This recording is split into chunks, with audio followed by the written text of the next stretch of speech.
First question हमारा है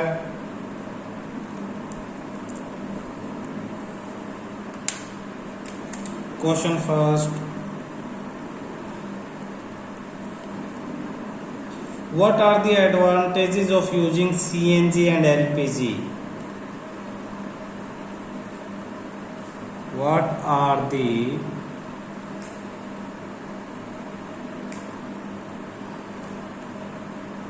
advantages of using CNG and LPG as fuels? CNG और LPG को अगर हम फ्यूल की तरह यूज कर रहे हैं तो आपके एडवांटेजेस क्या क्या हैं? ठीक है, आंसर देखना।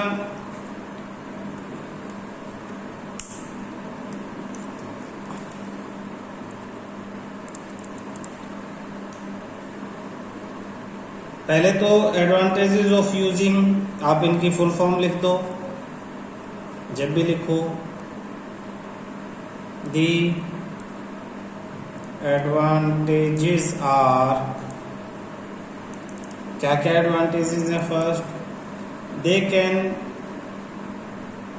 burn easily, they can burn easily, ये आराम से बर्न हो सकती हैं।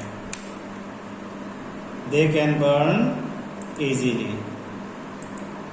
नेक्स्ट है इसके बाद, दे कैन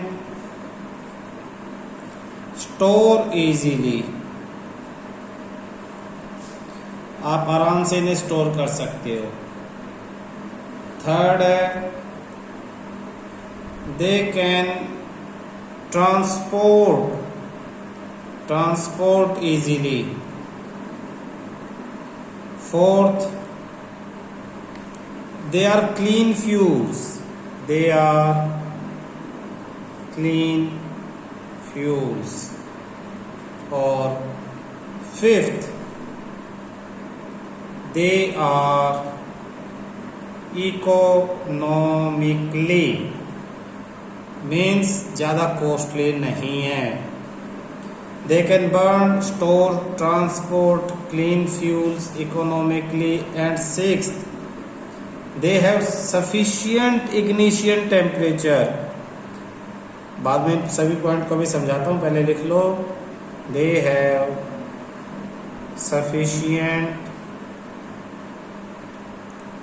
ignition temperature।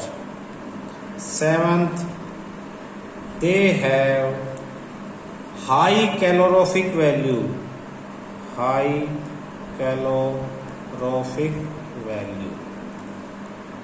इनका मीनिंग समझना। देखो, फर्स्ट क्या है? दे कैन बर्न इजीली, आप इन्हें आराम से बर्न कर सकते हो। जैसे कोई लोग लकड़ियां जला रहे हैं तो लकड़ी जलाते हुए बड़े टाइम लगता है लकड़ी आग पकड़े, तो ऐसे बहुत सारे फ्यूल ऐसे हैं जिन्हें आग पकड़ने में बहुत सारा टाइम लगता है, लेकिन एलपीजी और सीएनजी आराम से आप इन्हें बर्न कर सकते हो। थोड़ा सा ध्यान रखने के बाद एक छोटा बच्चा भी इन्हें यूज कर सकता है। दे कैन स्टोर इजीली, आप इन्हें आराम से स्टोर करके रख सकते हो। दे कैन ट्रांसपोर्ट, एक जगह से दूसरी जगह ले जाना इन्हें आसान है, पाइप के थ्रू ट्रांसपोर्ट कर सकते हो। क्लीन फ्यूल, जैसे लकड़ियां जलाते हो, कोयला जलाते हो तो राख एशेज बच जाती हैं, बहुत धुआं निकलता है, लेकिन यहाँ पे ना तो कोई धुआं निकलता ना एशेज बचती हैं। सिर्फ क्या बनता है? वाटर, H2O और CO2, जनरली ये दो गैसेस बनती हैं बस, वाटर वेपर और कार्बन डाइऑक्साइड, इसलिए क्लीन। बाकी फ्यूल के कंपैरिजन में ये क्लीन है। कौन? सीएनजी और एलपीजी। सीएनजी की फुल फॉर्म क्या है? लिखवाई थी, कंप्रेस्ड नेचुरल गैस, और एलपीजी की लिक्विफाइड पेट्रोलियम गैस। तो इनकी जो है फुल फॉर्म्स याद रखना दोनों की, कंप्रेस्ड नेचुरल गैस और लिक्विफाइड पेट्रोलियम गैस। अच्छा, फिफ्थ पॉइंट है इकोनॉमिकली। इकोनॉमिक मतलब एक तरह से सस्ती हैं ये, सस्ती बाकी चीज़ों के कंपैरिजन में। जितनी आपकी एलपीजी का सिलेंडर चल जाता है, अगर उसकी जगह आप उतने काम के लिए कोयला खरीदते तो वो आपको बहुत महंगा पड़ता है। तो सस्ती है, आपकी जेब पे ज़्यादा महंगी नहीं है। सफिशियंट यानी जितना जरूरी है। इग्निशन टेम्परेचर, अभी इग्निशन टेम्परेचर क्या है इसकी मैं डेफिनेशन लिखवा देता हूँ यहीं पे। The temperature at which an object catches fire, वो टेम्परेचर जिसमें कोई ऑब्जेक्ट आग पकड़ते हैं उसे इग्निशन टेम्परेचर कहते हैं। देखो आप लाइटर को कट ऑन करते हो, उसमें थोड़ी सी चिंगारी निकलती है और ये आग पकड़ लेती है गैस। तो सफिशिएंट इग्निशन टेम्परेचर, थोड़ी सी चिंगारी दिखाती है आग पकड़ लेती है। सफिशिएंट इसलिए चिंगारी दिखानी पड़ती है। हाइड्रोजन गैस है, चिंगारी ना दिखाओ थोड़ी सी हीट से भी आग पकड़ लेगी, तो उसे हम इसलिए घरों में यूज नहीं करते। तो हमारे लिए बेस्ट क्या है, एलपीजी बेस्ट है। अब अगला पॉइंट है 7th, हाई कैलोरोफिक वैल्यू। तो ये कैलोरोफिक वैल्यू भी मैं तुम्हें समझा देता हूँ। कैलोरोफिक वैल्यू यानी heat produced, amount of heat produced on complete combustion of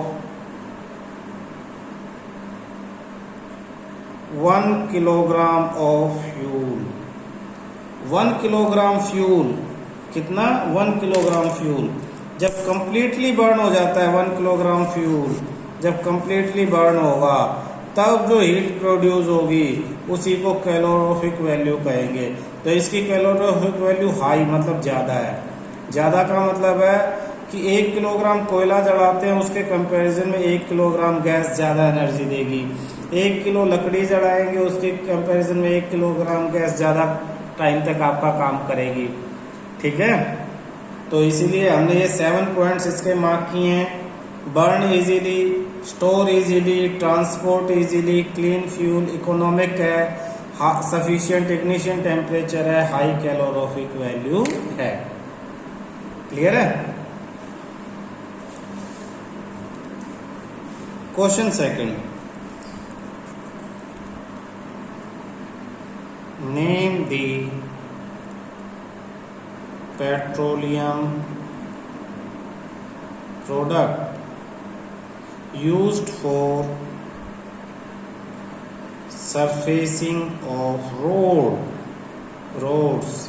याद करो हमें रोड के सरफेस पे कौन से पेट्रोलियम प्रोडक्ट को लगाया था जो सबसे गाढ़ा था, जो फ्रैक्शनल डिस्टिलेशन में हमने डायग्राम बनाया था तो सबसे नीचे जो लिखा था।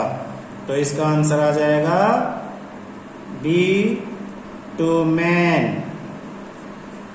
बिटुमेन। तो यही सरफेस पे लगाया जाता है। हिंदी में क्या बोलते हैं इसको, तारकोल। कैसा होता है, black coloured, dark liquid, black colour dark liquid. किससे मिलता है ये, हमने पेट्रोलियम से मिलता है। तो पेट्रोलियम प्रोडक्ट है, पेट्रोलियम से ही हमें मिलता है बिटुमेन। नेक्स्ट थर्ड क्वेश्चन,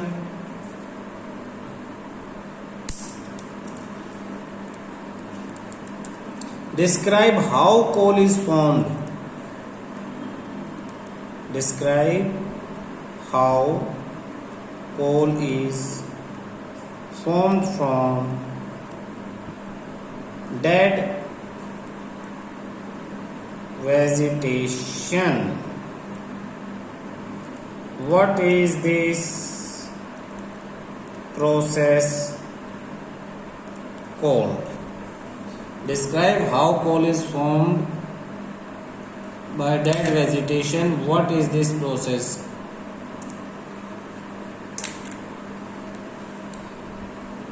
आप क्वेश्चन थर्ड ये बेटा कि कोल कैसे बनता है पेड़ पौधों से। हमने डिस्क्राइब किया था ना, डिस्कस किया था कि अर्थ के अंदर बड़ी जो चेंजेस आए उसकी वजह से बहुत सालों पहले, करोड़ों लाखों सालों पहले जो अर्थ के ऊपर वेजिटेशंस थी वो अर्थ के नीचे दब गई, प्रेशर वगैरह से वो कोल में कन्वर्ट हो गई। तो वही पूरा टॉपिक ये पूछ रहा है। तो इसको थोड़ा सा बुक की लैंग्वेज में हम लिखेंगे तो लिखवा रहा हूँ ताकि आप याद कर सको। अबाउट 300 मिलियन ईयर्स एगो, लगभग 300 मिलियन ईयर्स पहले, the earth had dense forest in low-lying wetland areas। कह रहा है कि लगभग 300 मिलियन साल पहले, एगो मतलब पहले, जो अर्थ है यहाँ पे डेंस फॉरेस्ट, डेंस मतलब बहुत ज्यादा घने जंगल हुआ करते, बहुत पेड़ पौधे। कहाँ पे? लो लाइंग वेटलैंड्स, जो निचली जमीन थी, निचली, एक तो ऊंचे पहाड़ हो गए, एक नीची जमीन होगी, नीचे यानी समुद्र लेवल के लगभग नजदीक, वेटलैंड्स एरियाज के अंदर। Due to natural process, due to natural process, due to मतलब कारण, के कारण, के कारण, किसके कारण? प्राकृतिक नेचुरल प्रोसेस की वजह से, due to natural processes. Like कौन कौन से नेचुरल प्रोसेस हो सकते थे? हम तो अंदाजा लगा रहे, हम थे थोड़े ना तब, तो क्या क्या था? लगभग हमने माना कि फ्लडिंग थी, बाढ़ आई। ये जो फॉरेस्ट है, these forests got buried under the soil. ये जो फॉरेस्ट हैं गॉट ब्यूरिड, एक ब्यूरिड मतलब एक तरह से दफन हो गए, दफन यानी जमीन के नीचे दब गए, अंडर द सॉइल।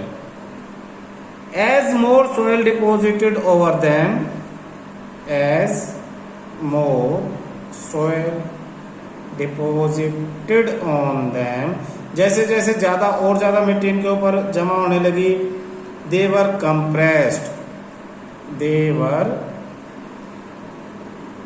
compressed, वो कंप्रेस, दब गए।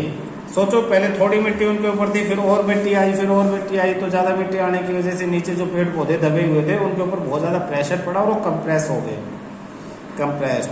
द टेम्परेचर ऑल्सो रोज, अब जमीन के नीचे टेम्परेचर भी इंक्रीज हुआ क्योंकि ठंड तो थी नहीं, ऊपर से मिट्टी थी, तो दो चीजें बढ़ी। क्या दो चीजें बढ़ी?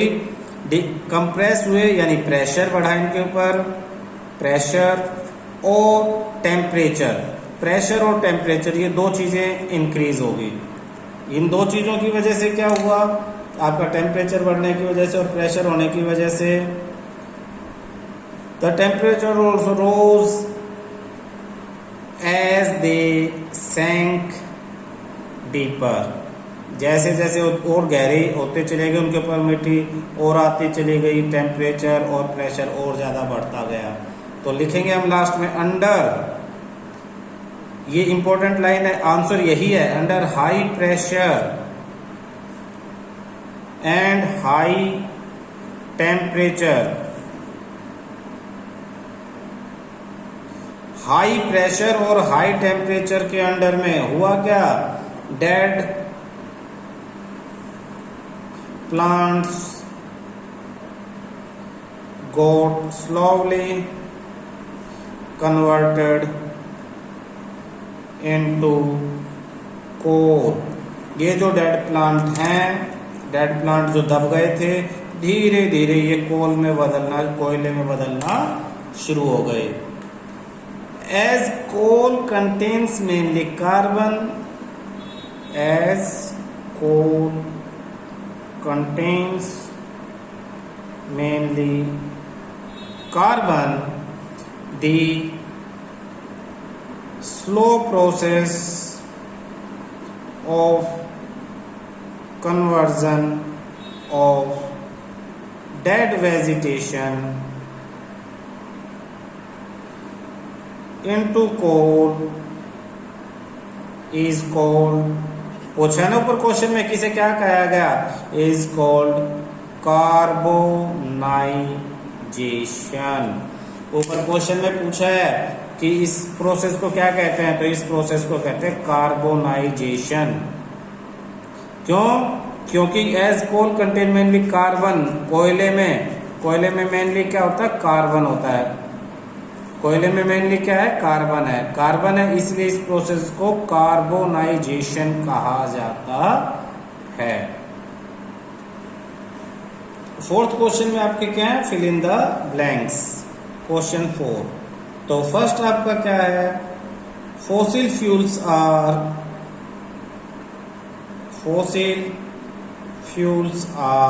डैश डैश एंड डैश, यानी कुछ एग्जाम्पल लिखने हैं आपको फॉसिल फ्यूल के। तो एग्जाम्पल फॉसिल फ्यूल्स में आपके नेचुरल गैस, अभी हमने पढ़ा कोल और पेट्रोलियम, ये आपके फॉसिल फ्यूल्स हैं। सेकंड आपका क्वेश्चन ए के बाद B, process of separation of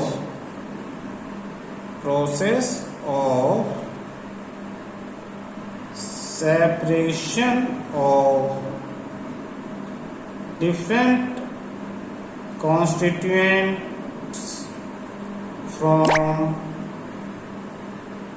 petroleum is called, जो आपका पेट्रोलियम से सेपरेट करते अलग अलग चीजों को, कल हमने बताया था, उस पूरे प्रोसेस को क्या कहेंगे, उसको कहेंगे रिफाइनिंग। आपके बुक में क्या नाम दिया उसका, रिफाइनिंग। वैसे जब आगे पढ़ोगे तो इसका नाम हो जाएगा फ्रैक्शनल डिस्टिलेशन। अभी आपके बुक में है रिफाइनिंग। सी, लीस्ट पोल्यूटिंग फ्यूल, ऐसा फ्यूल जिसमें कम पोल्यूशन होता है। Least polluting fuel for vehicles, vehicle के लिए, भाई व्हीकल के लिए 3 चीजें होती हैं, डीजल्स, पेट्रोल, सीएनजी। अच्छा एक चीज और है, इसमें तो आंसर आपका सीएनजी आ जाएगा क्योंकि आपके बुक के अकॉर्डिंग यही है, ठीक है। लेकिन आजकल इलेक्ट्रिक कार्स भी आ गई हैं, इलेक्ट्रिक कार आ गई हैं, इलेक्ट्रिक स्कूटीज आ गई हैं, तो आगे इसका आंसर, बाद में इसका आंसर आएगा इलेक्ट्रिसिटी। सीएनजी से भी कम पोल्यूशन होता है इलेक्ट्रिसिटी में। एक्चुअली इलेक्ट्रिसिटी में तो पोल्यूशन होता ही नहीं है, फिर सिर्फ बनाने में पोल्यूशन होता है, ठीक है। तो अभी तो आप सीएनजी लिखोगे आपके बुक्स के अकॉर्डिंग। करते हैं question 5, true and false. True false, question 5। First part, fossil fuels can be made into laboratory. Fossil fuels can be made into laboratory. क्या लैब के अंदर फॉसिल फ्यूल बनाए जा सकते हैं? नहीं बनाए जा सकते, तो ये हो गया फॉल्स। फॉसिल फ्यूल्स बहुत लाखों सालों में बनते, बहुत हाई टेम्परेचर और प्रेशर के अंडर, इसलिए ये फॉल्स है। रीजन भी ध्यान होना चाहिए। सेकंड, इसने लिखा है CNG is more polluting then petrol. CNG petrol से ज्यादा पोल्यूटिंग है, ये भी फॉल्स नहीं है। सीएनजी तो एक क्लीन फ्यूल है, तो ये भी फॉल्स हो गया। C, coke is almost pure form of carbon. Yes, true, हमने पढ़ा था कोक कार्बन का मोस्ट पॉपुलर फॉर्म है, pure form. D, coal tar is a mixture of various substances. True, coal tar में बहुत सारे सब्सटेंस का मिक्सचर होता है. E, kerosene is not a fossil fuel. False, क्योंकि केरोसिन भी पेट्रोलियम से ही मिलता है. पेट्रोलियम से ही हमें क्या मिलता है? केरोसिन मिलता है, इसलिए false. Question 6, explain why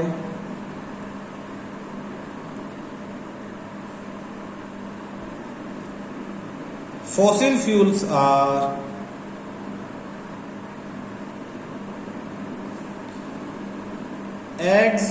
exhaustible natural resources. देखना, ये कह रहा है कि फॉसिल फ्यूल्स एग्जॉस्टिबल क्यों है. तो पहले तो एग्जॉस्टिबल मैंने बताया था जो लिमिटेड हो, लिमिटेड जो खत्म हो जाएं ह्यूमन एक्टिविटी से, है ना. तो ये दोनों आप इसमें लिख दोगे कि ये लिमिटेड है और ये they will finish due to the human activities, इसीलिए ये इन्हें हम एग्जॉस्टिबल कहेंगे. तो आंसर लिखवा रहा हूं मैं, देखना ध्यान से, समझ में आ गया होगा. क्वेश्चन क्या है, फॉसिल फ्यूल को एग्जॉस्टिबल क्यों कहते हैं. तो फॉसिल फ्यूल, हमें एग्जाम्पल फॉसिल फ्यूल का पता है, कोल, पेट्रोलियम. तो फॉसिल फ्यूल का नाम आते ही एग्जाम्पल ध्यान आने चाहिए. एग्जॉस्टिबल का नाम आते ही एग्जॉस्टिबल के डेफिनेशन ध्यान आने चाहिए, फिर हम आंसर लिख पाएंगे. तो हम लिखेंगे fossil fuels are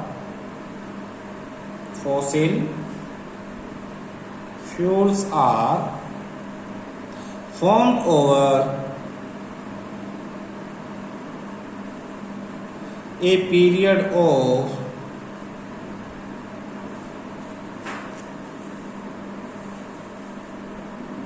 millions of years by the action of, first question में हमने किया था उसमें, by the action of high temperature and high pressure. हमने पढ़ा था ना कि फॉसिल फ्यूल कैसे बनते हैं. फॉसिल फ्यूल बनते हैं मिलियंस ऑफ ईयर्स में, किसकी वजह से? हाई प्रेशर और हाई टेम्परेचर की वजह से. किसके ऊपर? On the remains of dead plants and animal. Dead plants and animals. Dead plant और एनिमल, इन दोनों के ऊपर जब हाई प्रेशर और हाई टेम्परेचर लगता है तो उनके एक्शन की वजह से मिलियंस ऑफ ईयर्स में फॉसिल फ्यूल बनते हैं. डेड प्लांट और एनिमल के ऊपर जब हाई प्रेशर और हाई टेम्परेचर लगता है, काम करता है मिलियंस ऑफ ईयर्स तक, तो फॉसिल फ्यूल बनते हैं. तो फॉसिल फ्यूल का दोबारा वही बता दिया है. इसके आगे दीज, एग्जैक्ट जो आंसर है वो, these fossil fuels are exhaustible natural resources because if they are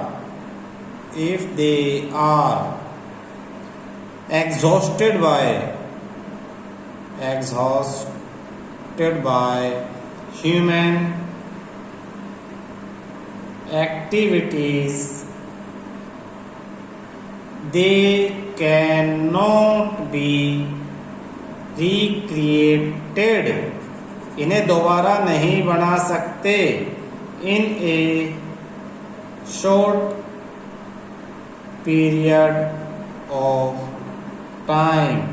कह रहा है कि अगर एग्जॉस्टिबल है, क्यों?